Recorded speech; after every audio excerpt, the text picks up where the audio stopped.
that story is like my North Star. It is a guiding light for me, because when I realized that I had been making misconnections around food and feeling, just like my uncle, I was free in an instant. I was able to change my behavior in an instant. Why? Because I changed my belief about food. My belief changed. I understood immediately that food was just about nutrition and nourishment. And that for years I had been eating for pleasure. For years I just was eating.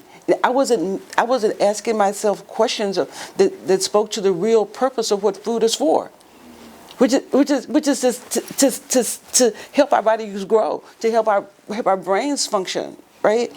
That none of my choices, all my choices was made on appearance, taste, smell, and pleasure. That's how I decided what I was going to eat.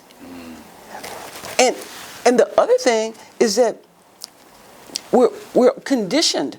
We're conditioned by this culture to make decisions like that, to make decisions about what we're going to eat. People say all the time, "Oh, I'm an emotional eater," right? I meet people that say that all the time, right? Well, first of all, everybody's an emotional eater, whether you know it or not. It's just deciding which emotion is going to drive the behavior. But the other thing is, why don't people say I'm a nutritional eater?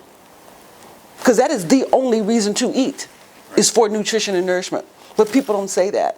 We're not clued into that.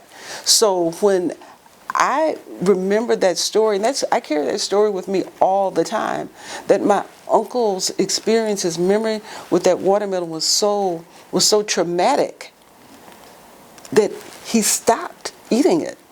And when I was able to make the connection that I was eating because of the connections I was making to pleasure and other things, I stopped. I stopped. I was able to always know why I was eating. And when you know why, that gives you an opportunity to shift and make a change.